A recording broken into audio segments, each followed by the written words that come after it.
అస్సలాము అలైకుం వరహ్మతుల్లాహి వబరకాతుహ్. అల్హమ్దులిల్లాహ్ వస్సలాతు వస్సలాము అలా రసూలిల్లాహ్ అమ్మా బఅద్. ప్రియ వీక్షకుల్లారా, విద్యార్థుల్లారా, 1445వ రమదాన్లోని 18వ రోజు మనం పూర్తి చేసుకున్నాము. ఈరోజు ప్రవక్త సల్లల్లాహు అలైహి వసల్లం వారి యొక్క విధానం, అల్లాహ్ యొక్క జిక్ర్లో ఏముండేది, ఎలా ఉండేది, నిన్నటి దర్సులో ఏదైతే విన్నామో అందులో చివరిలో మనం తెలుసుకున్నాము. మస్జిద్లో ప్రవేశిస్తూ బయటికి వెళ్తూ, అలాగే ప్రవక్త సల్లల్లాహు అలైహి వసల్లం నిలవంకను చూసినప్పుడు ఏ దువాలు చదివేవారు. అయితే ఈరోజు 18వ క్లాసులో తుమ్మినప్పుడు మరియు ఆవలింత సమయంలో ఏ జిక్ర్ చెయ్యాలి, దీని గురించి ప్రవక్త సల్లల్లాహు అలైహి వసల్లం వారి యొక్క విధానం తెలుసుకోబోతున్నాము. ప్రవక్త సల్లల్లాహు అలైహి వసల్లం ఇలా సెలవిచ్చారు: నిశ్చయంగా అల్లాహు తఆలా తుమ్ముని ఇష్టపడతాడు మరియు ఆవలింతను ఇష్టపడడు. కనుక మీలో ఎవరికైనా తుమ్ము వస్తే అల్హమ్దులిల్లాహ్ అని పలకాలి. వినే ప్రతి ముస్లింపై యర్హముకల్లాహ్, నీపై అల్లాహ్ యొక్క కారుణ్యం కురుగాక అని అనడం విధిగా ఉంది. ఆవలింత అనేది శైతాన్ తరఫు నుండి. కనుక మీలో ఎవరికైనా ఆవలింత వస్తే తమ శక్తానుసారం దానిని ఆపడానికి ప్రయత్నం చెయ్యాలి. మీలో ఎవరైనా ఆవలించినప్పుడు శైతాన్ నవ్వుతాడు. సహీహ్ బుఖారీలోని హదీత్ ఇది. ప్రవక్త సల్లల్లాహు అలైహి వసల్లం తుమ్మినప్పుడు తమ చేయి లేదా వస్త్రాన్ని, రుమాల్ ఇంకా వేరే టిష్యూ పేపర్ అలాంటిది అడ్డు పెట్టుకునేవారు మరియు స్వరాన్ని తగ్గించేవారు.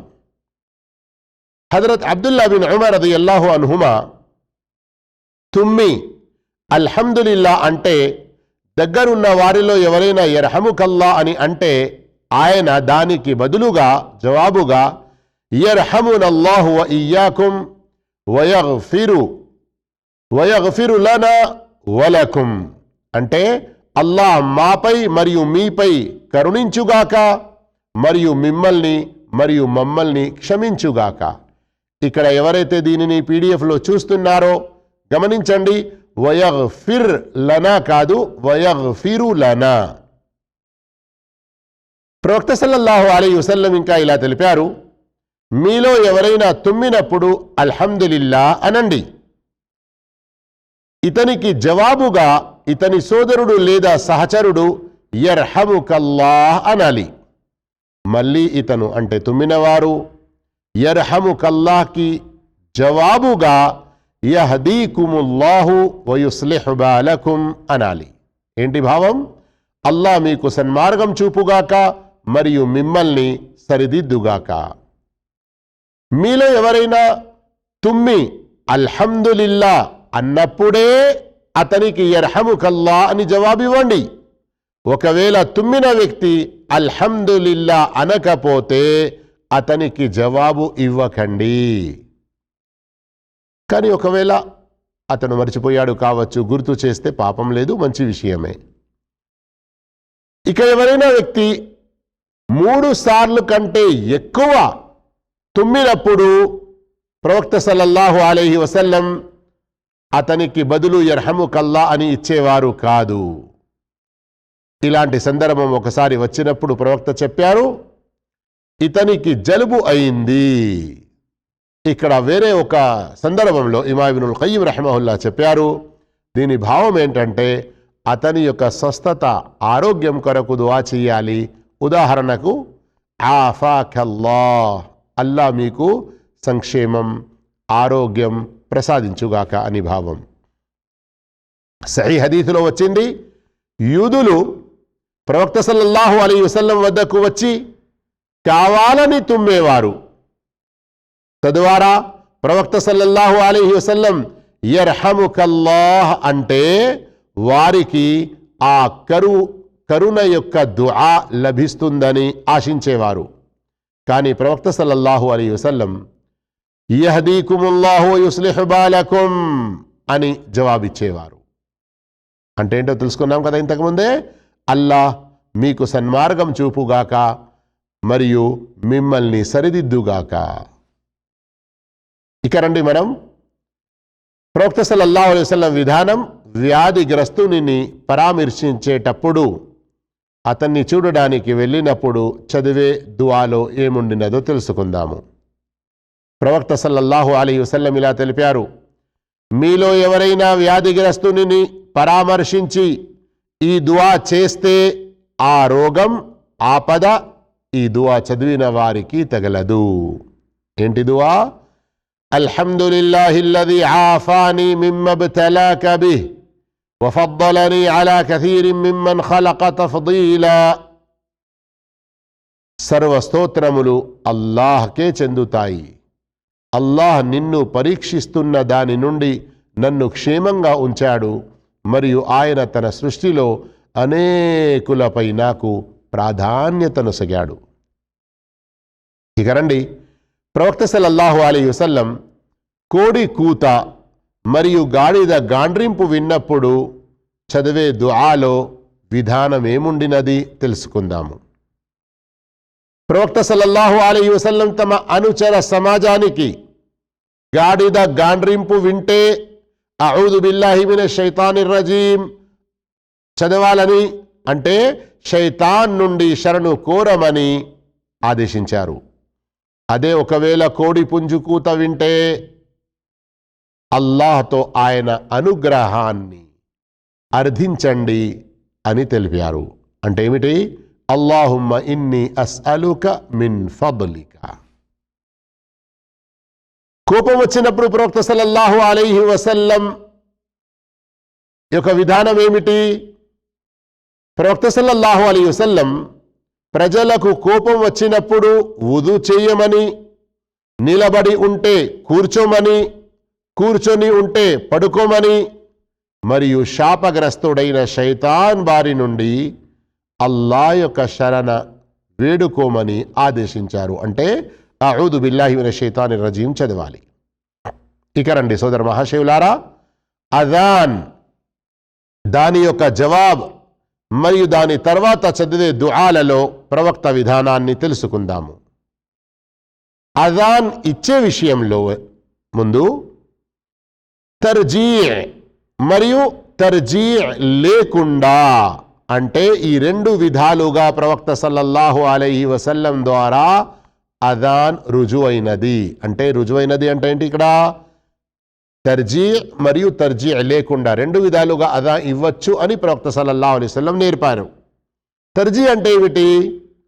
అజాన్ ఇచ్చేటప్పుడు మనం అషదు అల్లా ఇలాహా ఇల్లల్లాహ్ అషదు అన్న ముహమ్మద్ రసూలుల్లాహ్ చదువుతాము కదా. ఏమంటారు వీటిని?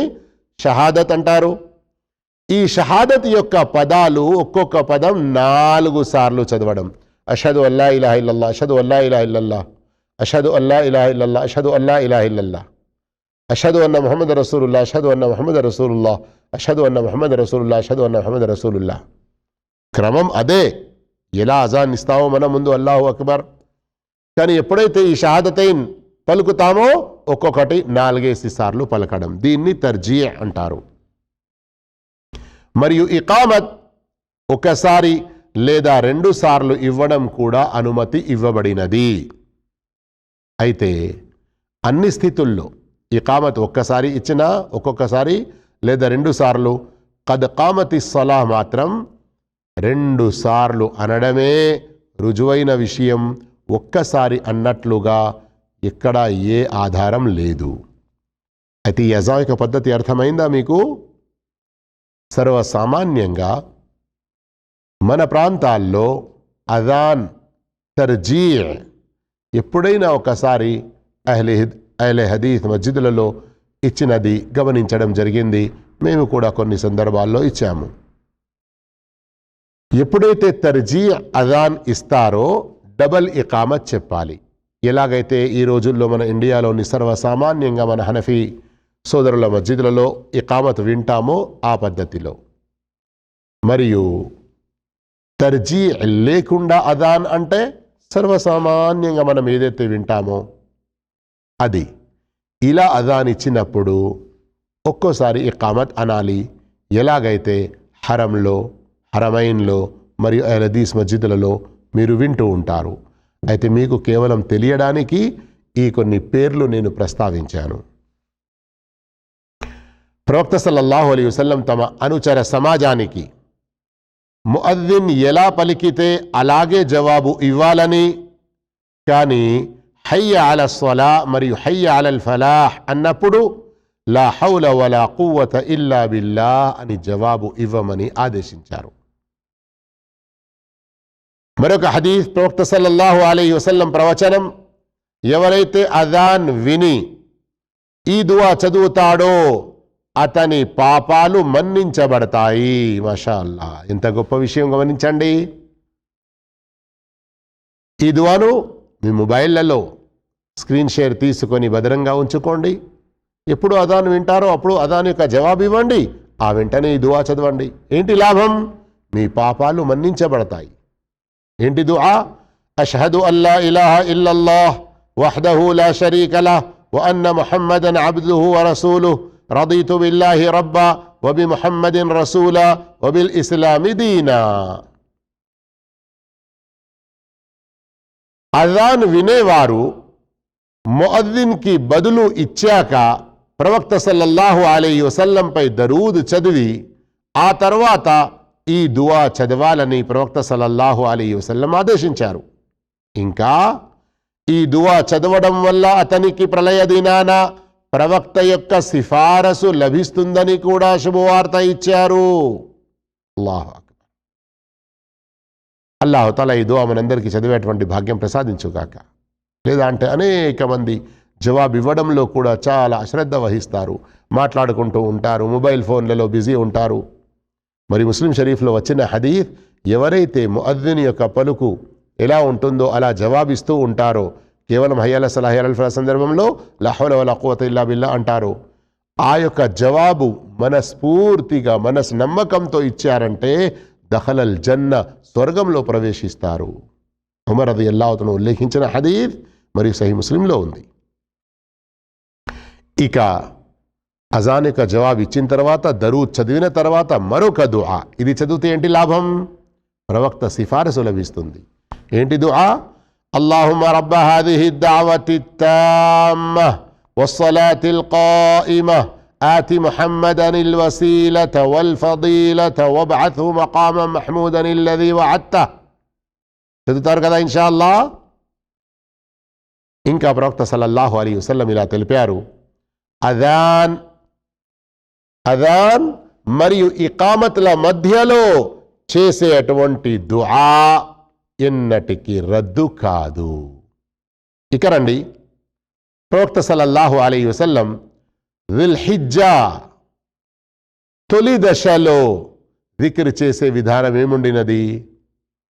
ప్రవక్త సల్లల్లాహు అలైహి వసల్లం జిల్హిజ్జా తొలి దశలో అత్యధికంగా అల్లాహ్ స్మరణ చేసేవారు, మరియు ప్రజలందరూ కూడా అత్యధికంగా అల్లాహ్ యొక్క స్మరణ చేయాలని ప్రత్యేకంగా తహ్లీల్ అంటే తహ్మీద్ అంటే అల్హమ్దులిల్లా అనాలి, తక్బీర్ అల్లాహు అక్బర్ అనాలి, తహ్లీల్ లా ఇలాహ ఇల్లల్లాహ్ అంటూ ఉండాలి అని బోధ చేశారు.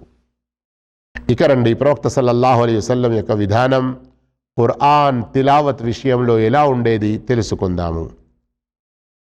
ప్రవక్త సల్లల్లాహు అలైహి వసల్లం ప్రతిరోజు ఒక హిజ్బ్ పారాయణం చేసేవారు, దానిని వదిలేవారు కాదు. వేరే ఉల్లేఖనాల ద్వారా తెలుస్తుంది, రాత్రి వేళ చేసే అటువంటి హిజ్బ్ అనారోగ్యం కారణంగా, ఏదైనా కారణంగా చేయలేకపోతే మరుసటి రోజు చాష్ట్ సమయంలో చేసేవారు అని. అయితే హిజ్బ్ అంటే ఏమిటి? తిలావత్ కొరకు ఫిక్స్ చేసుకున్న, ఒక పరిమితిగా చేసుకున్న, నిర్ణయించుకున్న ఒక భాగం.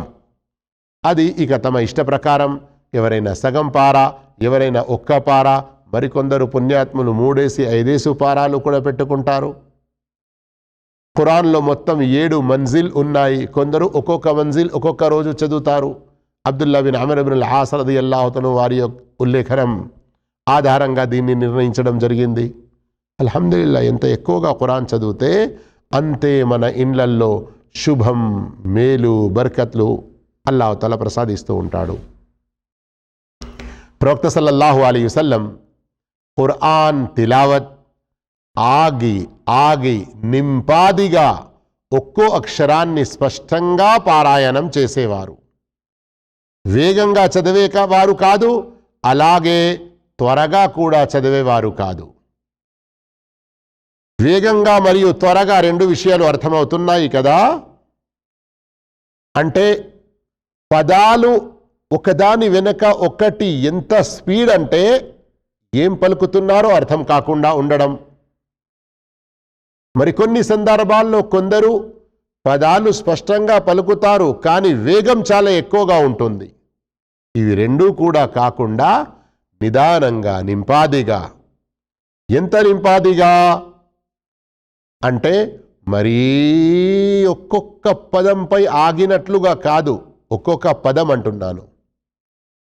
అల్హమ్దు లిల్లాహి ఈ విధంగా కూడా కాదు. అల్హమ్దులిల్లాహి రబ్బిల్ ఆలమీన్ ఇలా కూడా కాదు. మధ్యస్థ వైఖరి. ఆ మధ్యస్థ వైఖరిలో కూడా చదివే విధానం ఏముండేది? కిరాఅ తఫ్సీరియా. అంటే ఏమిటి? వినేవారికి ఇందులో ఈ భావం ఉంది, ఇక్కడ ఈ భావం ఉంది అన్నట్లుగా స్పష్టంగా తెలిసి వచ్చేది. అర్థమైందా? మనం కూడా మన భాషల్లో ఈ విషయాన్ని పాటిస్తాము. ఖురాన్ తిలావత్లో దీన్ని మరింత ఎక్కువగా మనం శ్రద్ధ వహించాలి. ఇది పుస్తకాల ద్వారా వచ్చే విషయం కాదు.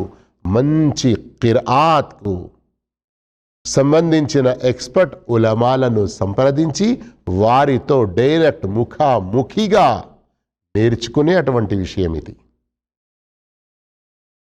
అల్హమ్దులిల్లాహి రబ్బిల్ ఆలమీన్. ఒక ఉదాహరణ ఇచ్చాను. మనం మాట్లాడే సందర్భంలో ఒక పని ఏం చేస్తాము? మాట్లాడే మన మాటల్లో తిన్నారా, ఉదాహరణ చెప్తున్నాను మీకు. తిన్నారా మీకేమర్థమైంది? ఇందులో తిన్నారా అని అంటే ఏం చెప్పదలుచుకున్నావు అని అనుకుంటాము కదా. అదే ఒకవేళ తిన్నారా, ఇప్పుడు ఏమర్థమవుతుంది? ప్రశ్న నేను అడుగుతున్నాను, మీరు భోజనం చేశారా లేదా అని కదా. ముందు కూడా నేను తిన్నారా అన్నాను, కానీ అప్పుడు ఏంటి తిన్నారా అంటున్నాడు, ఎందుకు ఈ పదం ఇప్పుడు ఇక్కడ ఏమవసరం ఉంది? కానీ అదే కొంచెం చెప్పే విధానం తిన్నారా. ఈ విధంగా ఖురాన్లో అనేక సందర్భాలలో అల్లాహ్ కొన్ని సందర్భాల్లో ప్రశ్నిస్తున్నాడు. అలం అహద్ ఇలైకుం యా బనీ ఆదం. దాన్ని ప్రశ్నార్థకంగానే ఆ ధోరణిలో చదవాలి. మరియు మరికొన్ని సందర్భంలో ప్రశ్న ఉంటుంది, కానీ అక్కడ అడగడం ఉద్దేశం ఉండదు. అక్కడ తక్రీర్ అంటారు, వారిని గద్దించడం. ఆ విషయం వారికి తెలుసు కానీ వ్యతిరేకంగా చేస్తున్నారు గనక ఈ ప్రశ్న ద్వారా వారికి ఓ గుణపాఠం ఇవ్వడం. కొన్ని సందర్భాల్లో రహమత్ యొక్క ఆయతులు వస్తాయి, మరికొన్ని సందర్భాల్లో శిక్ష అదాబుకు సంబంధించిన ఆయతులు వస్తాయి కదా. మా అన్న అక్షరం ఏదైతే ఉందో కొన్ని పదాలకు ముందు మా మౌసూలా, మరికొన్ని సందర్భాల్లో మా ఇస్తిఫహాం, అందులో కూడా చదివే విధానం. అఫలా యంజురూన ఇలల్ ఇబిలి కైఫ ఖులికత్.